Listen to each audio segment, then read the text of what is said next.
Well, good morning. Thank you for joining us. I am Tamara Scott, and we are Truth for Our Time, giving you news that will help you when the headlines hit home. You know, if God's expected you to live through it, He's directed you how to do it somewhere in His Word. And so we bring you God's Word in today's world.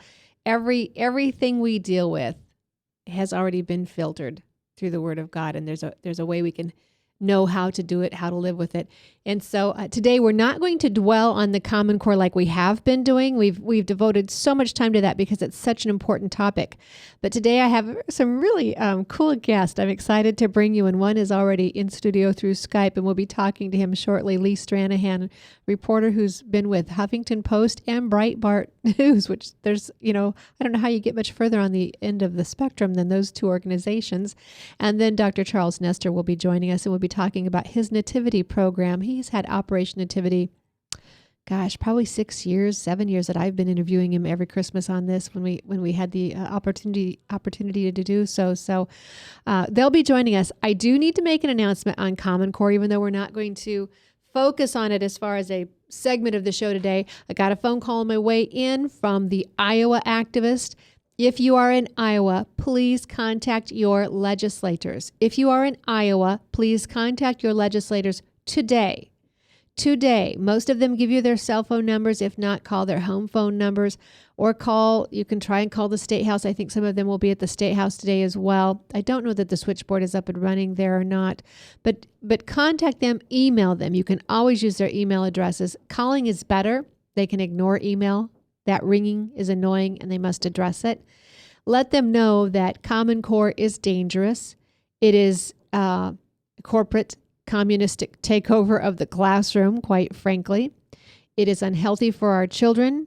You do not want it. The cost will be quite imperative for Iowa. Henry Burke has said $186 million to $192 million just for implementation. That is not upkeep. That is not the testing. The testing, you remember, Smarter Balance is one of the consortiums that's wanting to do our testing. And if we go with them for just the math and English portion, of the test, which now costs $3 a student, it will cost $27 to $30 per student. Take that times the number of students in each grade times the number of 12 grades, and it's going to be incredibly expensive. If you think that you are beholden to the government now with your taxes, this is one more way that big government wants to suck you in through your children. Not to mention the data collection. 400 points of data being sucked out and harvested and extracted from your children in the classroom through tests, through assignments, through other avenues. So I'm being very graphic because it is very graphic. And I was just with Governor Huckabee this past week in Arkansas, had time to speak with him on it. I wish I could come back and tell you he gets it. He understands it. I am pleased to tell you that he is now backing away from it. But if anyone's still promoting to you the idea of state standards, that the state should set the standard, again, it sounds lovely, but the Constitution is there to stop us from our own best intentions. We just got away from state standards for homeschooling parents here in Iowa last year. Remember how thrilled we were? Let's not go right back into state standards that will affect and impact all students, whether they're homeschooled, private schooled, or public schooled, because the test will be what drives the curriculum. And no matter how you school your student, what curriculum you use, they will be penalized unless they have curriculum that is aligned to the Common Core test. We do not want a state standard. It sounds odd, I know, but we're competitive. And when schools start having great results, that competition will be what raises the tide for all levels. So call your legislators today. It is imperative today. Why? Because several of them are meeting. Several of them are having committee meetings, and they're talking about Common Core. And as much as we'd like to think they know, they understand it, they don't. And you've heard the commercials on other radio stations here in Iowa promoting Common Core. Our own Department of Education, for some reason, is promoting Common Core. If you have time to do research on your computer, we could use your help searching the money trails, follow the money to see who's getting money where. And another update along that line, I'll just segue right into it. Alice Linehan, one of our guests we had on the show a couple weeks ago. You remember her? Just this mom traveling the state of Texas. We know how big Texas is, right? Her own car, her own tires, having blowouts. And in fact, the man who mocked her for missing a meeting because her flat tire, is the same man who is facing allegations that he's being funded as a lobbyist. I think it's Microsoft. I'm not sure on that. But he's also the same man, Thomas Ratcliffe, who is filing ethics charges against her. Remember, he filed the charges. He's filed another one. So it must tell you she's making headway. So on one hand, he mocks her for being a mom with, not making it to a meeting because of a tire blowout. And that's according to Alice that he did that. You can find that on her website, Women on the Wall, or I think it's Empowering Voices. Do a search for Alice Linehan. You will find her, Linahan. And the next moment, he's alleging that she's a lobbyist and should be registered as if there were big funds in there. So that's what we're dealing with in Texas as well. Again, if we follow the money, we'll find out where these things usually come from. My first guest today is one of those investigative reporters that must follow the money, that must follow the leads, that must have that curiosity and that ability to dig. Lee Stranahan is joining me today, and I don't know for all of you viewers and listeners what your faith is, and I'm probably I don't just, this is not just a Christian radio show that I've had on other Christian radio stations. This is more of a show on issues we deal with, and I do come at it with a Christian worldview, and I'm not shy about that. But I have to tell you, yesterday I hadn't yet found my guest for today's show, and I wasn't in a panic about it. I knew that God must have something prepared, but I was starting to think, Lord, I don't know what it is. Sometimes I feel like I'm supposed to wait because something's going to come up. And so, of course, we had the judge in Utah that ruled that now it's okay for polygamy, which is one of those red herrings that people said would never happen, even though I was on air saying it's going to happen. And so I thought maybe that's it. And I'm walking through my house and I'm just praying, Lord, you better bring me a guest. If this is your show, and it is, and it's your airtime, then I need you to bring me a guest. And my phone rang. And Lee Stranahan was on the phone. Lee, by his own definition, is a writer, a teacher, a filmmaker, a photographer, and a tech geek. He says his wife Lauren and they unschool their children. He's worked on the left and wrote for the Huffington Post, and until he met Andrew Breitbart. And then his life changed, and he worked with Andrew exposing Pigford, Occupy Wall Street, in the institutional left. After his loss, he says he tries to carry on the legacy of Andrew Breitbart and change the culture. He writes about news and politics for Breitbart News and more. Lee, thank you for joining me today. Thanks so much for having me. I appreciate it. Thank you. I appreciate you taking time out of your schedule. I should also mention I'm friends with Alice Linehan, by the way. Do you know Alice Linehan? I sure do. Yeah, she and I work together on a project. She lives about a half hour from me. I live in Dallas, and Alice, you've had her on the show, but I can just absolutely attest. I mean, she is she's no lobbyist. She's a committed mother. I've met her kids. I've been to her house, and met her husband, and she's just a committed wife and mother who is deeply passionate about issues, and I'm proud to know her. But I just thought I'd throw that in for since all the craziness going on with Alice now, but I've known her for a while out here. She's just another passionate conservative activist. And here's the problem with doing a Skype show is that I tear up, and the fact that Alice, it's just such a small world, and I just love all these connections that God just lays out in my life. I don't think anything happens by consequence, and so that Alice, and just what a great warm circle, people who are seeking truth. And it's always encouraging to meet and to find that you have mutual friends. So thank you for giving Alice a little affirmation there, and for talking to our listeners about who she is. We could tell in the show she was authentic. And so have you gotten into the Common Core issue? Thank God I homeschool. Yeah. That's all I'll say. Every time I see a school shooting tragedy, right, or hear about Common Core, my wife and I are just so glad that we've been homeschooling for 16 years. My oldest son, Shane, is 21 now, and he was homeschooled pretty much his whole life. He went to school for about a year and a half, and but we're just so glad that we homeschool. We're really blessed in Texas. But it's one of the reasons we moved to Texas. Right. It's because we have great homeschooling laws by great homeschooling laws, I mean, they leave us alone. Right. We don't have to do anything. So we've lived in New Mexico and California. And And California, you can get around stuff. New Mexico's okay, but Texas is just laissez-faire. They just leave you alone. y'all So like your liberty. There's just yeah, really, we moved to Texas because of the homeschooling laws and the grocery stores. Um, as a writer, I can kind of live anywhere I want to, and I'm not fixed in one spot. And so they have the best grocery stores in the world here, so that's nice because we eat, and the homeschool laws are awesome. And then there's no state income tax, which I love too. yes, and your governor has proven himself. There were some when he ran for president in the last election, and he had the issue with his prescription drugs after his back surgery.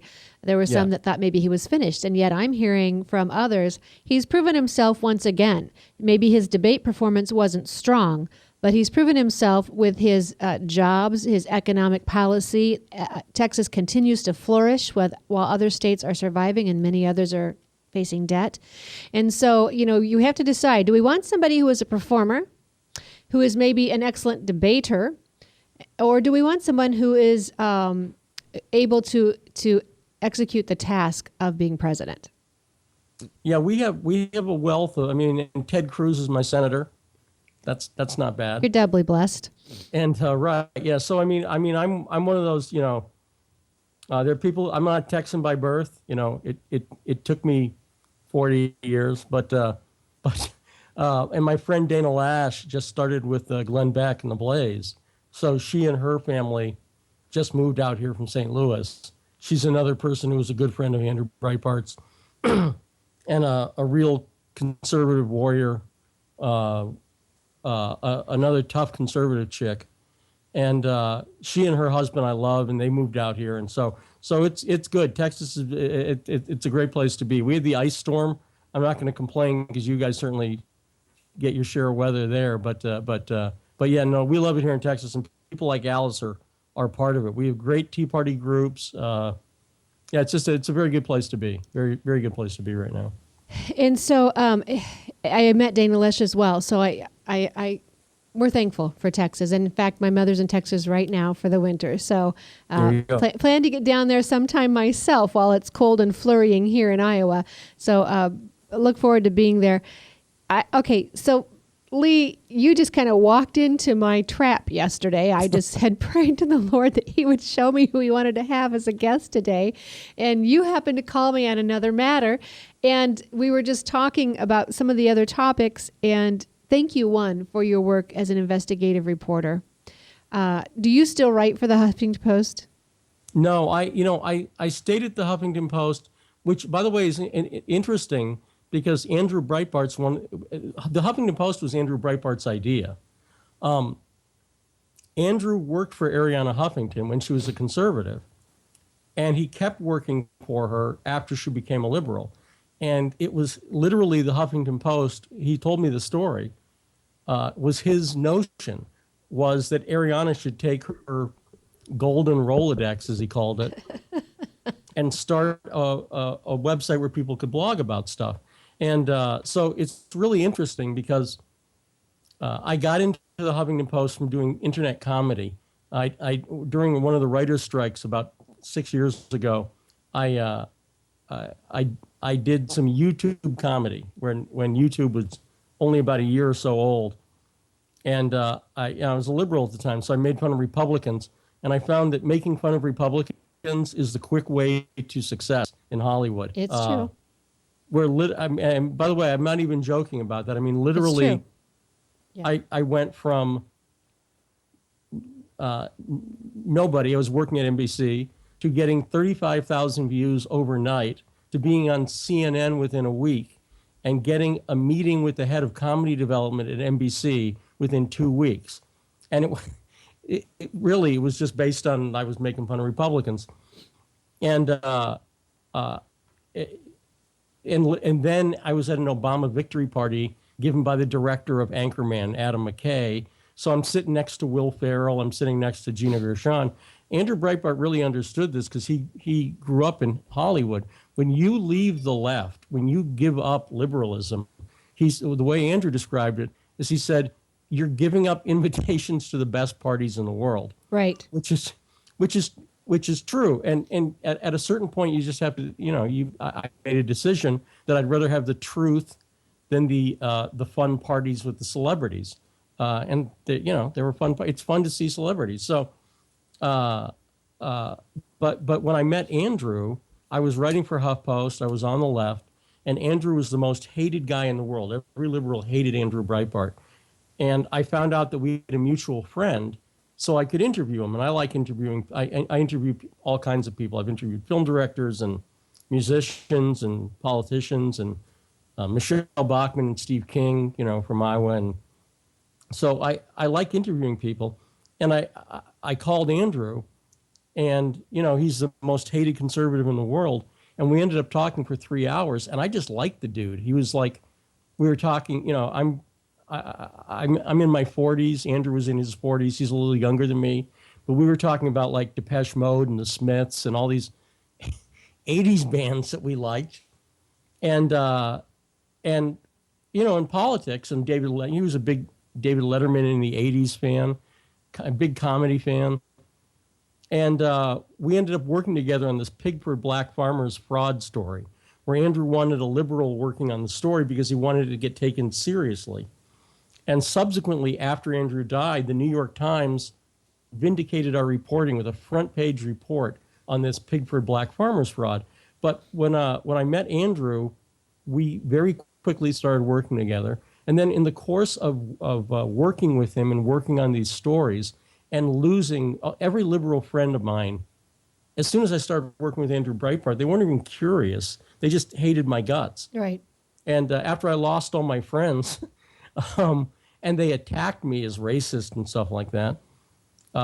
Literally, people who were friends of mine who wrote for me. When I say I was on the left, I did work for Move On. I was friends with people at Media Matters. I did work for the unions. I was a video producer for the unions and stuff like that. And after working with Andrew and seeing the real viciousness of the left, and then going to CPAC and meeting, you have to understand, I grew up in Massachusetts, and then I moved to California when I turned 18. So I didn't know conservatives. I mean, there's no other way to put it. I literally, I knew two, like when I worked on a TV show called Access Hollywood. Right. And there was about 150 people who worked on that show. It's like a 150 person company. And I knew the conservative. That was John. He was the conservative in that company. And that's it. Everybody knew John. Oh, John's the conservative. He was like a circus animal or something. And you just literally don't know people who are conservatives. And so after I went to CPAC and after I dealt with conservatives and people like Dana Lash and, I was like, well, wait a minute. These people aren't, I met Michelle Bachmann, and she didn't hold a cross to my head. She wasn't the kook you had been told she was. Not at all. She was a clearly intelligent, very, very intelligent, very focused person who knew the issues. There's no better way to put it. So that really changed me. And then when Andrew died, I talked to Andrew about 3 hours before he passed. He and I became friends. We talked every day. And then when he passed, I knew about it the night before, but when I saw the outpouring for him, I thought about it. I was I wasn't a liberal after 3 months after I met him. I was like, I'm not a liberal. Democrats are disgusting to me because they were, but I was nothing. I was like, I'm independent now, maybe, I guess, independent. Then after Andrew died, I'm like, well, if Andrew was a conservative, I guess I'm a conservative. I guess I went through issues. I went through and I thought about it, and I'm like, you know what? I agree. I'm pro-life now. I went through all the issues. I'm like, I guess I'm a conservative. So I sort of realized that I'd made that transition, and then I continued to write for Breitbart News for about 18 months. I had quit the Huffington Post after they had I told Andrew I thought he should get his message out to a wider audience. So he wrote for the Huffington Post, and he did a couple of columns that they put on the front page. And editors at the Huffington Post threatened to quit because this shows you how liberals like free speech. So much for that tolerant, open-minded group that the media likes to pretend that they are, and Hollywood likes to suggest that we should be. Oh, that's, yeah, it's a complete, Andrew told me the first conversation, he said there's a much bigger tent on the right. And I was like, haha, yeah, that's funny. And there's a much bigger tent on the right. I mean, I don't know how else to put it. I mean, I'm in the Andrew Breitbart camp of I'm a big tent conservative in that I want to get as many people in as possible. But that doesn't mean compromising the issues. I think the mistake a lot of people make is they think, oh, well, the way to get a bigger tent is let's have no standards. Right. And I'm the opposite. I think we need to have standards, and I think we need to have discussion about stuff. And and I know plenty of my friends are Christian conservatives, and I know people who are sort of more libertarian-y conservatives, and I'm the person who ends up being. I'll talk to people from like Go Proud, the gay conservative group, and they'll say stuff about Rick Santorum, and I'm like, no, I don't. Rick Santorum absolutely. I have to defend Santorum to them, but then I'm also in favor of I have friends who are also gay conservatives, and who are down the road on a number of issues, and as long as they adhere to certain principles. I have no problem with that either. So I'm a big tent conservative, but I think the way Andrew did it was right, which is you have to. I'm in favor of open, honest discussion. If you're in favor of this, that's fine. I agree with you on the open, honest discussion. As far as Yeah. the gay conservatives, well, I understand that we have conservatives within the Republican Party, and that's fine that they've decided that other things are more important than certain preferences. But there are certain things we can't give on. There are certain principles. Our founding fathers made this Constitution so clearly on God's law and on nature's law. Blackstone talks about it in his commentaries. So many of our founding fathers discuss it. John Locke in his two treatises on government. So no matter what somebody describes himself to be, no matter what their preferences may be, no matter what their inclinations may be, whether they were born or not born with them, all irrelevant, as long as they fit to the same principles based on nature's law, God's law. Then we can deal with that and move forward in that Constitution. But I agree with you. We can have open, honest communication, and we don't have to have. I get tired. I don't know about you, but you don't have to inflame to inform. As someone who's on radio, I almost skid to the microphone because I am not here to spout off my opinion. What I think really doesn't matter. It's what God's already said about a situation. It's what our Constitution has laid out for a situation. And if we don't like our Constitution, then there is a method in which we change it. That is not easy, nor is it quick, for a reason. So now, Andrew, and we've already hit on maybe a couple things that we don't all necessarily agree with, and that's what I think is the beauty of this show. I had Meg Norris on here a couple weeks ago, who we laughed on air. She's a Democrat and I'm a Republican, and we, yet we could come together on the concern for Common Core. You said to me in the phone yesterday, and I hope it's okay, or maybe you don't want it out, where you're at in your spiritual journey, and we don't always agree on everything 100%. But you had written an article that I thought was even more interesting. That you don't declare yourself a Christian, and yet you saw the need, you saw the concern, Christians being persecuted, murdered, martyred in the Middle East. And you felt you had to go over there, bring our listeners into what you found in Syria and the Middle East. Well, yeah, I was working on this story when I was writing for Breitbart about the we use the term persecution. Let's go beyond that. Literally murder, martyrdom of Christians in the Middle East. And I was reporting from my office here in Dallas about what was going on in Syria, where not only were Christians being attacked in this town called Malula, which is about 45 miles north of Damascus, which is one of the last places on earth where Aramaic is spoken. And I was reporting on it, and I was, because of the time difference, I would be up at like 2 or 3 in the morning trying to catch news that was coming out at like 9 in the morning, Middle Eastern time, if that makes sense. And so I was writing all night about this stuff. And I was trying to call over there because the problem is in Syria, the Assad regime, which is not awesome, they're not good, right? But the rebels aren't good either. And so they're both trying to spin the story like, okay, well, the Assad regime will say this, the rebels will say that. And I'm trying to get to the truth. So there's no better way to say it. I felt called to go over there. It suddenly came into my head all at once. I have to go to the Middle East, and I have to go to Lebanon, and because that's where the refugees are. And I'm going to go to Beirut, and I knew I'd be safe because my wife's not going to let me go traipse into a war zone. Sorry. She's concerned about my safety. And I raised money online. I raised money on Twitter and Facebook. And people knew that I'd never covered an international story, but people knew from my reporting on Occupy Wall Street and from other things that I'm very good at getting to the truth that other people aren't good at getting at for whatever reason. I'm very good at getting to the truth. So I was able to raise the money very quickly.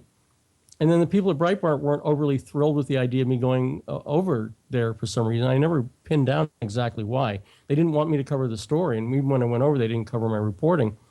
But 2 weeks later, I'm sitting on a couch, right next to, right here, a woman who was in Malula, whose husband had a machine gun put to his head by the Muslims, the Muslim jihadist, who smashed their cross, grabbed their Virgin Mary, threw it on the ground, who shot and killed 3 people, left them to bleed to die because they would not renounce Christianity. And I'm hearing it not from 6,000 miles away, from a report, but from a woman who was there, sharing coffee with her, talking to her family, talking about her fear that her daughter would be raped, and talking about how her Muslim neighbors were in on the attack. The Muslim neighbors said, no, that's where the Christians are, in that house, and that house, and that house. Stuff that nobody had reported. And did you know this woman before she sat down on your sofa and told you this stuff? Had you known her before? No. So Lee, once again, it's God moving mysteriously in your life, aligning things. I just love this. Now, we have to take a break. We're going to be right back after this, so please don't go. Stay tuned. But you can call into the conversation as well, 877-244-0077, 877-244-0077. We've got to take a break. We'll be right back. This is Tamara Scott, Truth for Our Time. We're powered with webcast1live.com, and we'll see you right after the break. Hey, psst. Let me let you in on a little secret. You ready? Always try to do business with people, not places, especially if you seek honest Christian business people. And when it comes to my car, I really need to trust who's working on it. Now, my family is so blessed. A few years ago, we found a family-owned automobile repair shop that operates as a Christian business also. Open, honest, reliable, trustworthy. It's AMCO on Hickman Road in front of Kmart, and it's a family-owned Christian operating business. This family treats your car as if it was their car. Everything from oil changes to transmission repair and everything in between. So the next time you feel the need to be at peace with your choice of who you can trust with your car, give AMCO on Hickman a chance to serve you.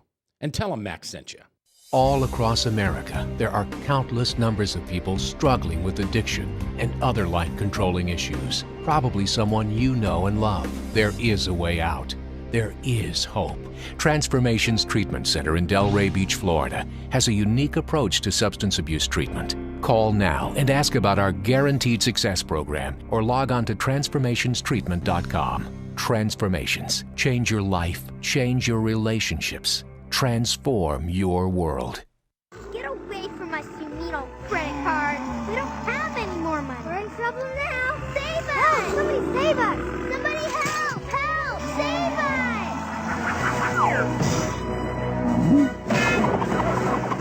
Hi, I'm Tom Coates from Consumer Credit of Des Moines. If your credit card's a little too animated, give us a call. Hooray! We're saved! Consumer Credit, you're our hero! And good morning. I am Tamara Scott. Lee Stranahan is joining me today. Lee was a writer with the Huffington Post, and then with Andrew Breitbart, working to expose the institutional left. And today, even though Lee would describe himself as not necessarily a born-again believer or a Christian by our definition, he did see the concern and the mistreatment and murder of people in the Middle East simply because they define themselves as Christians. And I think this is very timely as we've just come through the crisis where our president wanted to intervene in Syria. And to be honest with you, as we begin into America, hearing people like Shay Feldman, the chair of the Equal Opportunity Commission, saying that she can't think of a time when our Christian beliefs, our deeply held religious beliefs, would ever trump the rights of homosexuals. So we certainly have some issues we need to deal with here as we see couples in Iowa now facing charges simply because they chose not to accept business that went against their deeply held religious convictions. They're losing money by not taking business, and now they're facing charges. As the man with Hobby Lobby says, I shouldn't have to lose my faith to be in business or lose my business to keep my faith.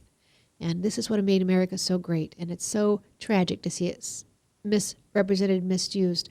But let's go back, see what happens in those countries where we don't have these liberties, where we haven't honored God, and where our rights come from people, not from our Creator. Lee, when we left off, you were just talking about the woman who had sat down with you on the sofa and your trip to Malala. So if you could just discuss it with us a little bit.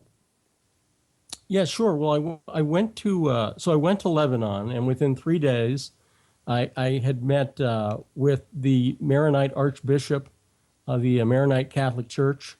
The churches over there are typically Eastern Rites churches. I attended a service because I wanted to see it. I did not understand a single word that they said, but it was fascinating because it's an Eastern Rite church. They really, they take their religion seriously in a way that you don't really see in America. And all I mean by that is there was no, like a lot of churches now, there's a certain entertainment aspect that Americans expect. Right. And I'm not knocking it. There's not. It's just another way of. And not in all churches, but you're right. And we within the church have seen it sweep over many churches. That's right. And so there's good. For instance, a lot of churches now have very good lighting, and great sound systems and wonderful video systems. I've done consulting for churches on video systems. This was just very somber. They take it, like I say, there was no entertainment aspect to it. It was straight up religion. Beautiful churches, by the way, incredible, architecture and paintings and stuff like that. But it was very, very interesting. And I met with the Patriarch of Babylon, the head of the Iraqi Catholic Church. And everybody I spoke to confirmed that Christianity is under direct attack in the Middle East. People are being killed for no other reason than that they're Christians. And the danger is that what happened in Malula, the people who were attacking the Christians were supported by the U.S.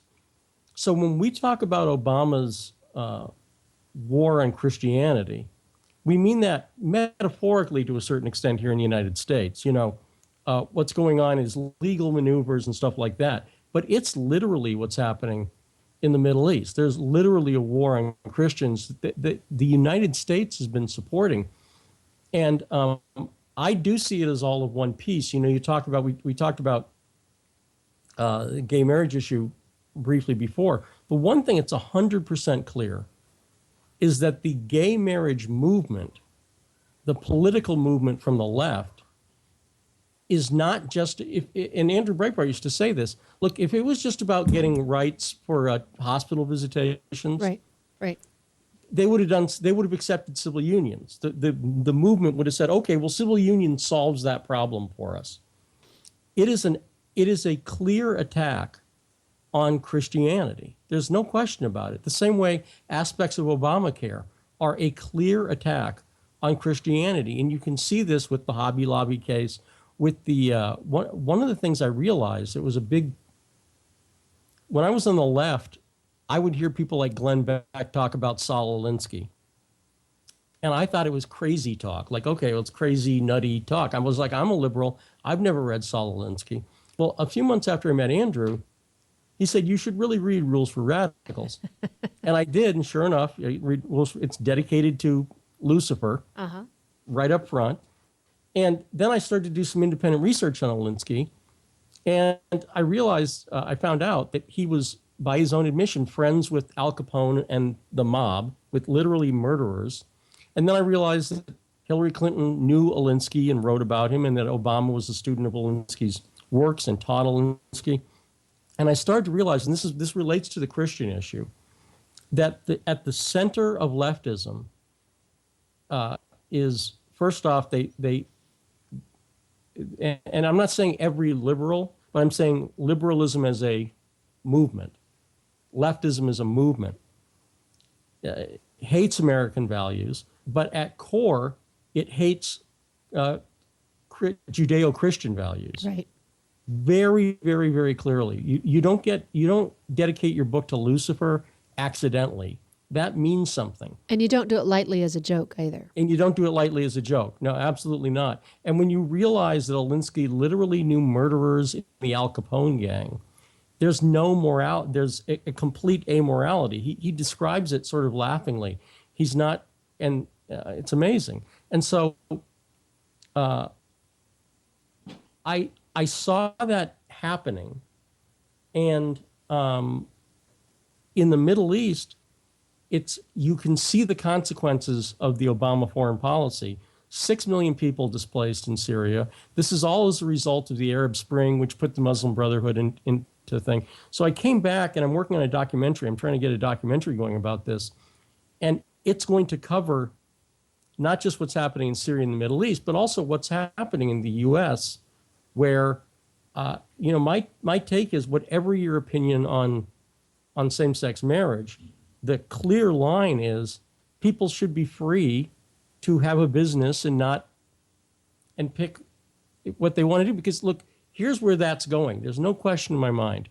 It's a bakery today. It's the church tomorrow. Absolutely.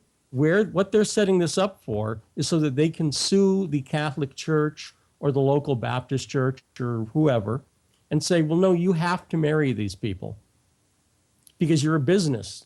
Or you have to hire, or you're absolutely right, which is why I think that we're at the point where we need religious liberty laws in place in every state legislature. I think that no matter what someone wants to say as far as who they support or someone's rights, they should admit or be called to question if they will uphold the First Amendment, written with its intention of protecting the freedom of the church, the religious liberty of each Christian or otherwise as individuals. And Lee, I'd love to talk it in another show, because there's so many of these issues, whether it was the hospital visitation or whether it's the inheritance, the woman who went to the Supreme Court this last year over her inheritance.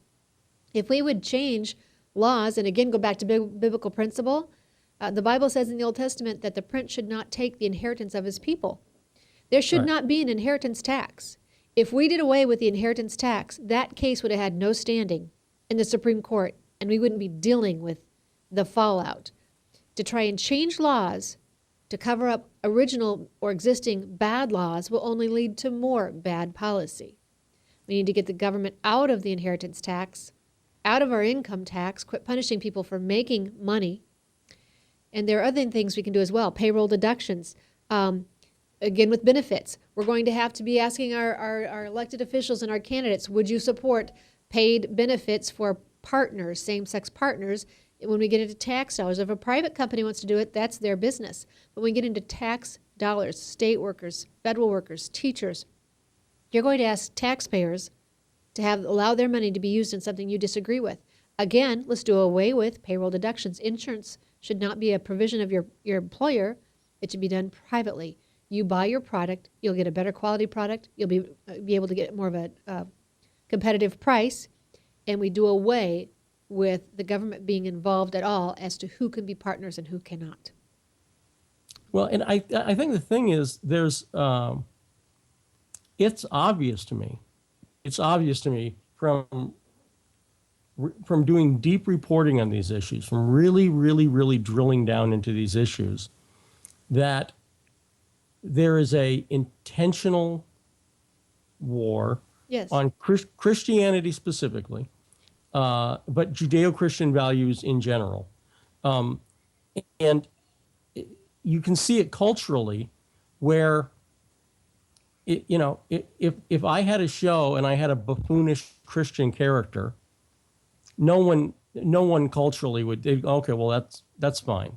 But, if I had an intentionally buffoonish Muslim character, I'd be criticized all over the place. When the Danish cartoon came out, nuns were beheaded.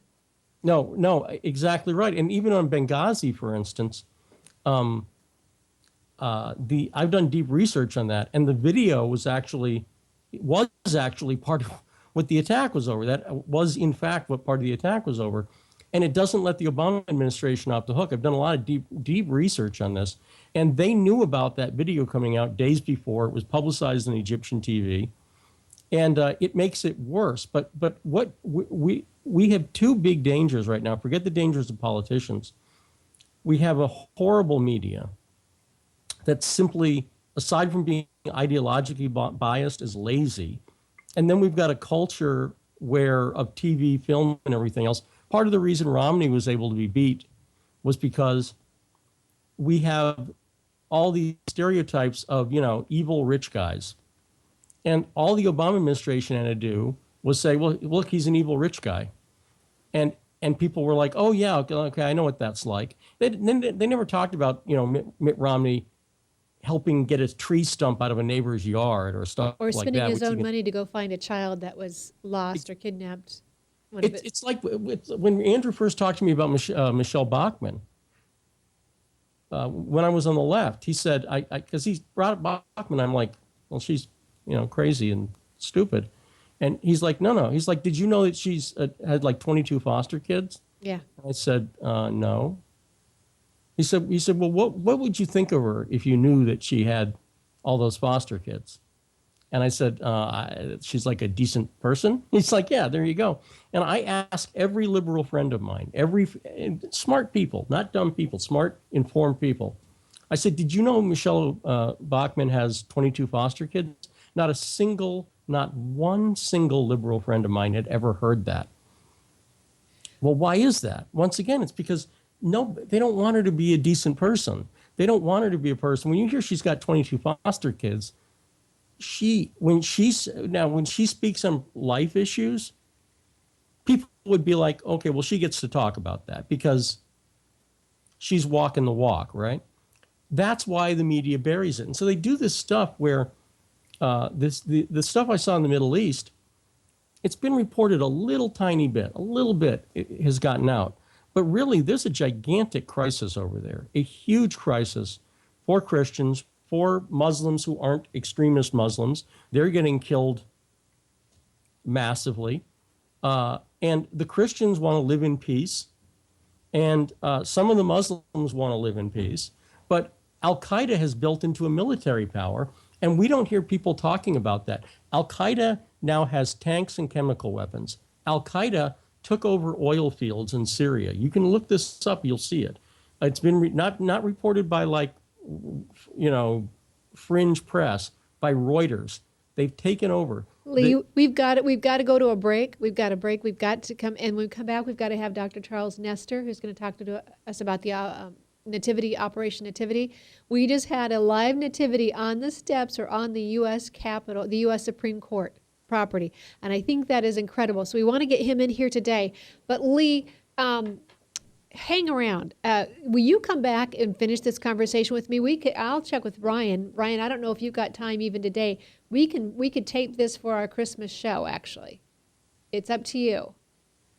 Lee, let's talk during the break and see what we've got available here, because we're just getting into the meat of what you're seeing over there in Syria. I know you've got photos to show.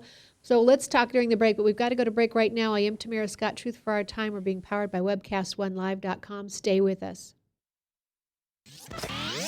From the RE/MAX Real Estate Concept Studios, this is Webcast One Live. I'm Brian Leach, owner and general manager of Service Legends. I brought along a couple of the home comfort heroes. Hi, I'm Tammy Wells. I am Nick Wonderscheid. I'm administrative manager I am the senior technician. from Service Legends. It seems like every good thing, when you feel it to the bone that it's good, there's a lot of hard work put behind it. I don't think that you can fake it and have it turn out good. You know, if we seem like, okay, that's just weird, it's just a furnace, why would you believe so deeply in a furnace? It's not just that, you know, we want to show the world that you can have good service. Yeah, I mean, it's your home. You know, it's built into our daily trainings, it's built into our culture, that we're gonna do whatever it takes to have each client say they love us, period. That's why we spend all the hours in the training that we do. And if we guarantee it's gonna be a good experience for you, or else it's free, what type of work do you think we're gonna do? There is a guarantee. Temperature selection guarantee, fixed right or it's free guarantee, comfort guarantee, best value guarantee. All of these guarantees hold us accountable to ensuring that we exceed your expectations. And if for whatever reason we'd fail and we can't make it right, we guarantee all of those guarantees with a 100% money back guarantee. I mean, if you don't think that your technician can fix it right, are you gonna say that to a client? No. You don't have to worry about having a technician come to your house. We drug test, background check all of our team members. We put safe people in your home. Each and every one of our service techs, 400 hours a year in training. You tell it the minute they walk in the door. They know what they're doing, they've done their homework, and they actually truly care about what you want. Because at the end of the day, you're the person that makes sure I have a job. They're gonna be listening. They're gonna wanna know what your challenges are. Then they're gonna come and give you options, and you get to choose. If I'm there to help and I make it easy and painless, I did my job right that day.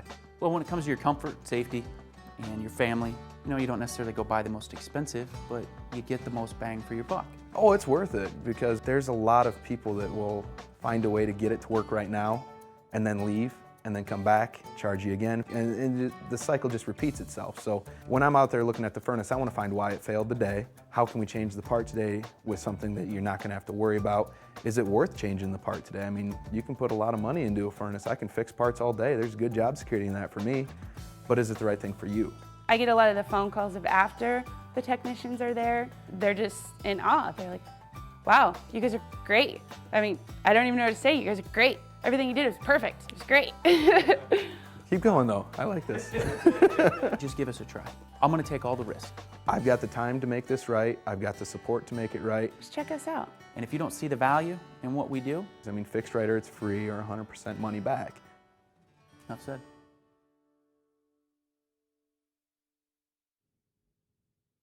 And I am Tamara Scott. Thank you for staying tuned with us. We just left Lee Stranahan. We will get him back on air.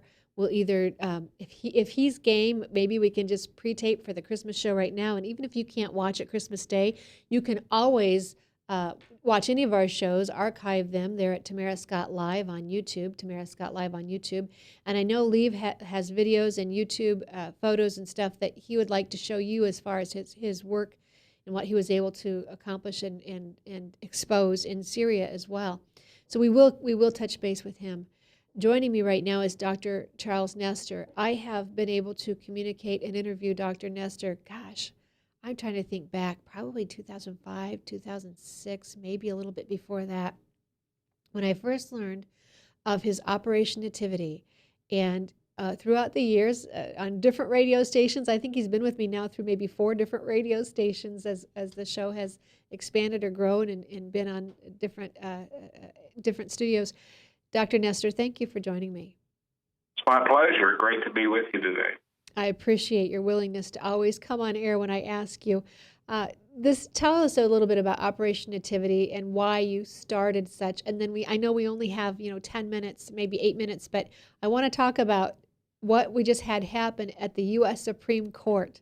We had a live nativity on the U.S. Supreme Court property, correct? That's correct, and that's the result of these many years of growth and progress with Operation Nativity.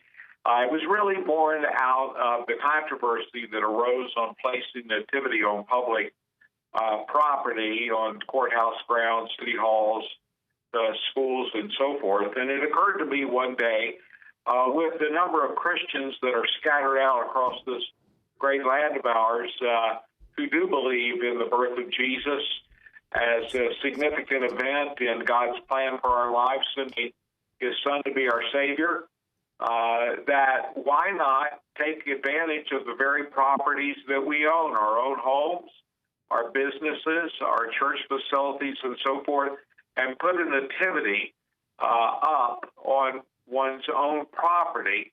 And if that were scattered throughout the communities of the U.S., even though it would be very nice to have it in public places, why not have it in the neighborhoods where people could see them constantly?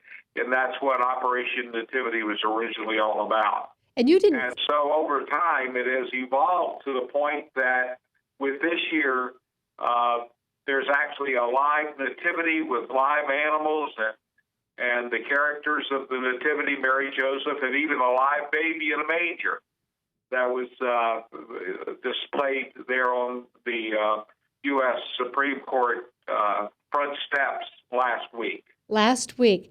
And so I'm sure you probably had to have a permit to go through things and do the proper channels. But you had a religious display, a Christian display of the Nativity on the U.S. Supreme Court.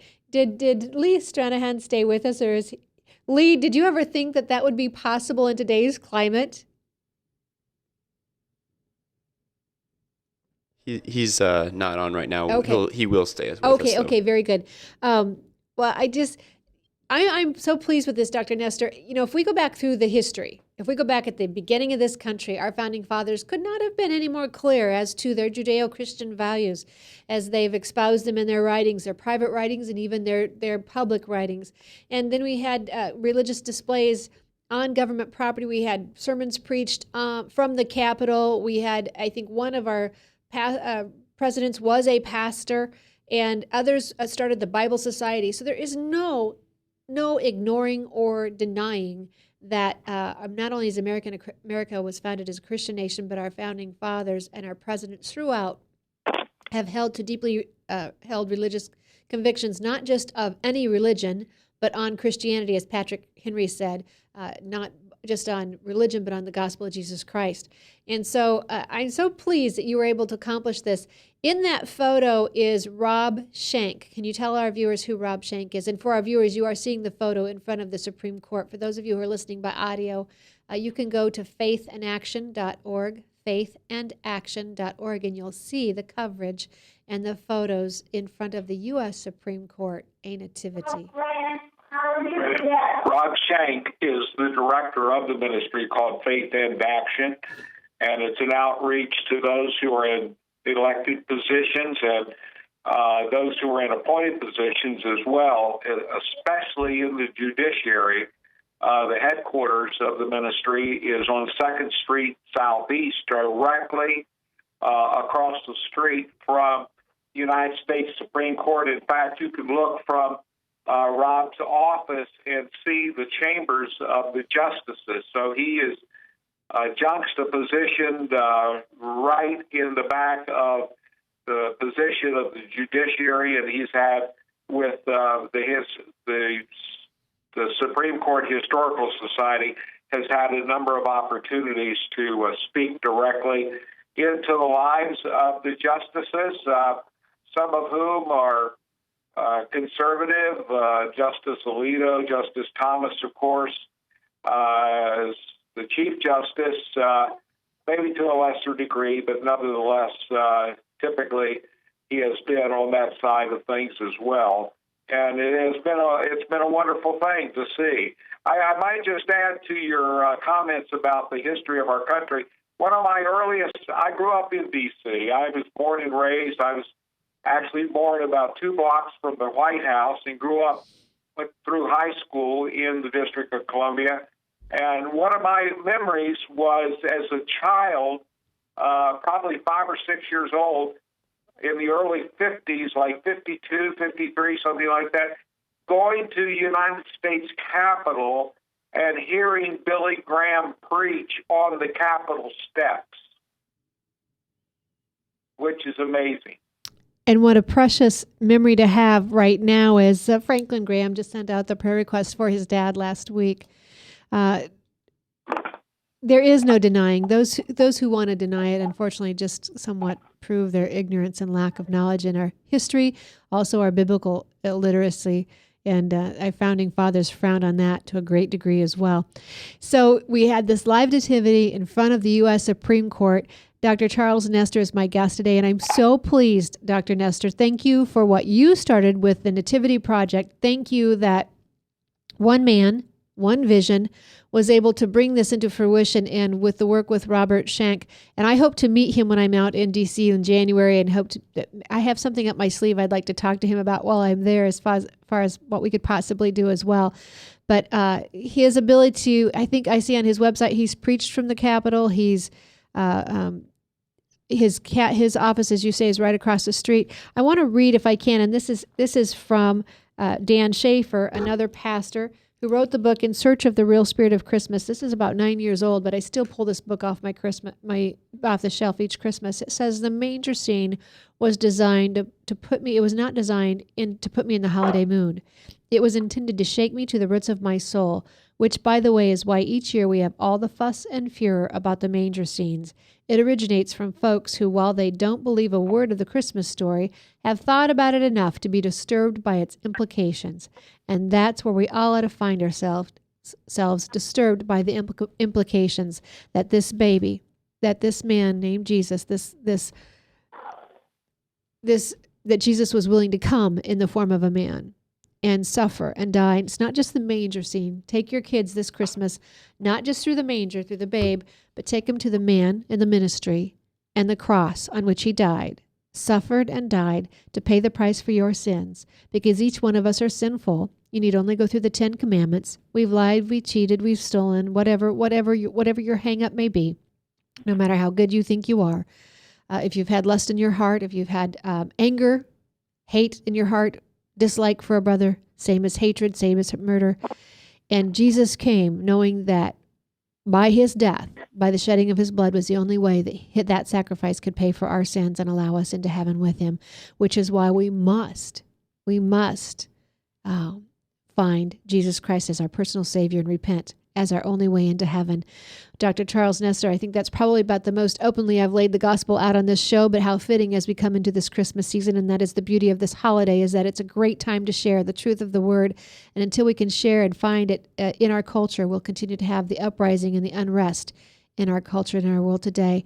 In closing, what would you like to say to our viewers and our listeners, Dr. Nestor? Well, everyone, thank you. Every one of us have the opportunity with our own personal sphere of influence, our own personal property, our own personal businesses, whatever they may be, to speak up for Jesus during this time, even if it's just countering the happy holidays with the Merry Christmas. And my wife and I were commenting yesterday. We were in businesses and in a restaurant just yesterday, and people would say Happy Holidays, but when we said back to them Merry Christmas, every person responded to our use of the term. And I think if we would just be bold, even if it's just a Merry Christmas, have a blessed New Year, and whatever, we have the opportunity to speak up for the Lord and bring more than just a secular idea at this time of the year.